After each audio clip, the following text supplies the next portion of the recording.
अलग अलग तरह के आरोप लगाते हैं और भाजपा को दोषी देते हैं, जबकि भारतीय जनता पार्टी ने उनको उनके इच्छा के अनुरूप सीट दी। माननीय प्रधानमंत्री नरेंद्र भाई मोदी जी, माननीय मुख्यमंत्री योगी जी, उन लोग के खिलाफ जो उन्होंने बहुत अमर्यादित भाषा का प्रयोग किया, जो उनको नहीं करना चाहिए। नमस्कार, आप देख रहे हैं डीटीवी भारत। मैं हूं आपके साथ शर्मिला चौहान।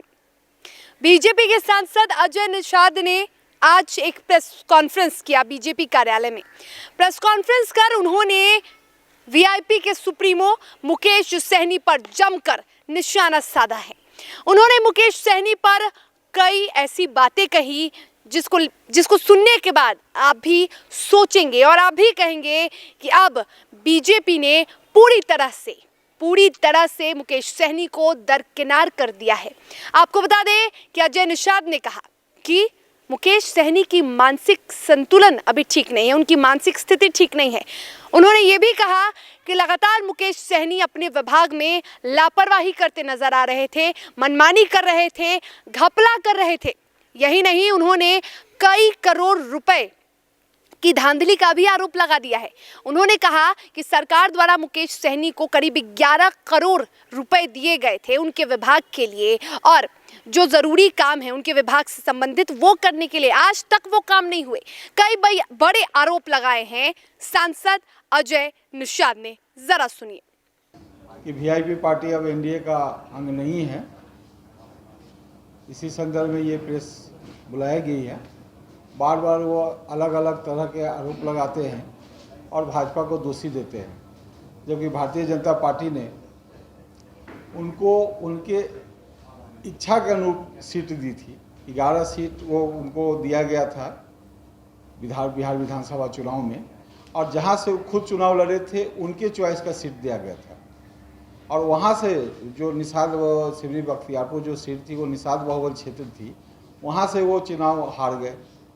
उसके बावजूद भी भारतीय जनता पार्टी ने, चूँकि एनडीए के गठबंधन में थे वो, तो उनका सम्मान करते हुए उनको एमएलसी भी बनाया और मंत्री भी बनाया। सभी गठबंधन का जो रूपरेखा था सब ठीक ठाक चल रहा था। जब यूपी चुनाव का बिगुल फूका गया, चुनाव जब वो डेट आ गया, तो बार बार ये प्रेस मीडिया के माध्यम से अखबार में ऐड दे के बराबर ये बयान दे रहे थे कि हम यूपी चुनाव में वीआईपी पार्टी लड़ेगी। उसी दरमियान में बोचहा में जो विधायक वीआईपी पार्टी के स्वर्गीय मुसाफिर पासवान थे, उनका देहांत हो गया था। तो मैंने उस समय एक बयान दिया था कि अगर यूपी में आप चुनाव लड़ने जाइएगा और फिर बोचहा में भी आप चुनाव लड़ने आइएगा, तो दोनों जगह में एक तरफ भारतीय जनता पार्टी के खिलाफ चुनाव लड़िएगा और दूसरी तरफ फिर भारतीय जनता पार्टी से यहाँ मदद मांगिएगा, तो हमारे कार्यकर्ता असहज महसूस करेंगे। आप यूपी से यू टर्न लेके आ जाइए, यहाँ बोचहा में आप चुनाव लड़िए, हम लोग चुनाव जिता के भेज देंगे, फिर आपके 4 विधायक रह जाएंगे। वो हमारी बात को माने नहीं, यूपी चुनाव लड़ने चले गए। उसके बाद जो हमारे माननीय प्रधानमंत्री नरेंद्र भाई मोदी जी, माननीय मुख्यमंत्री योगी जी, उन लोग के खिलाफ जो उन्होंने बहुत अमर्यादित भाषा का प्रयोग किया, जो उनको नहीं करना चाहिए।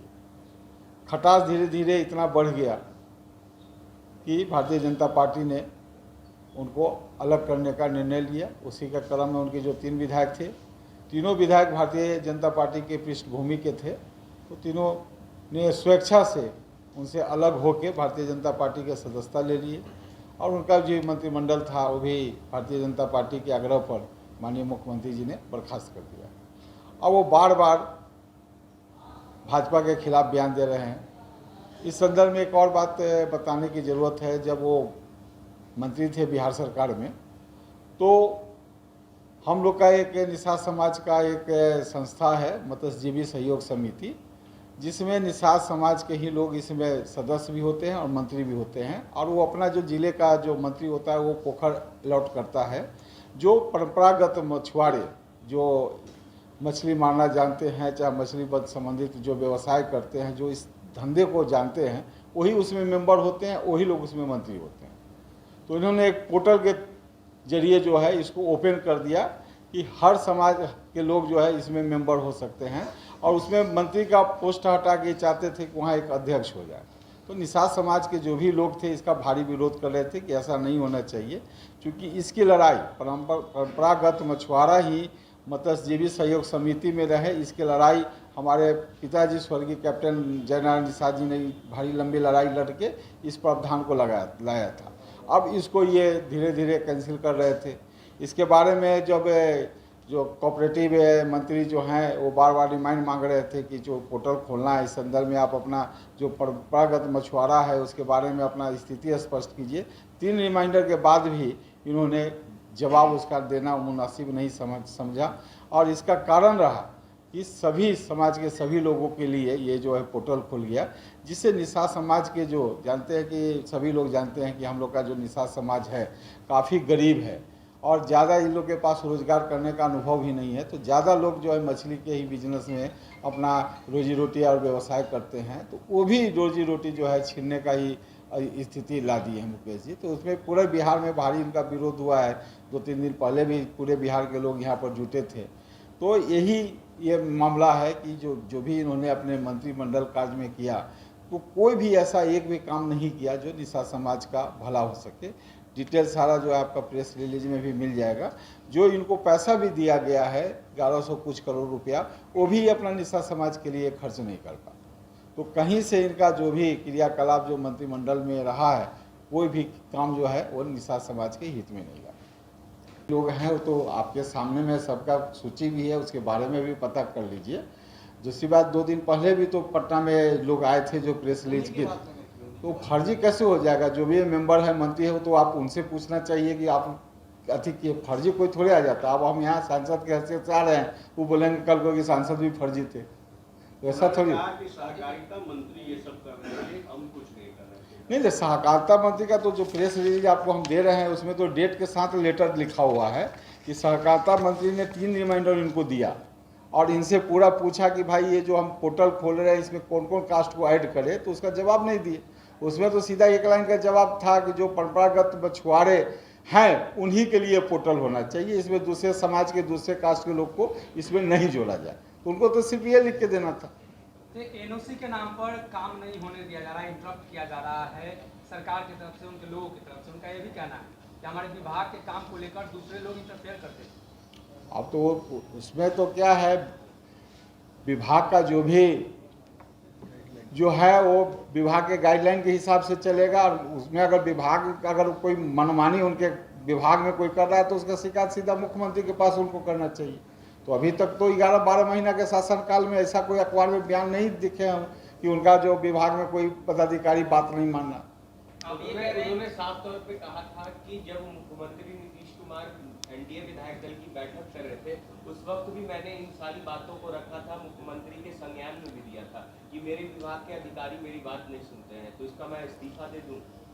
ये तो अब उनका और मुख्यमंत्री जी का मामला है, लेकिन मैं भी जो प्रेस दे रहा हूँ, जो आपको दे रहा हूँ कागज़ के साथ डेट के साथ दे रहा हूँ, तो आप खुद इस पर संज्ञान लीजिए जो मैं बोल रहा हूँ सही बोल रहा हूँ कि नहीं बोल रहा हूँ।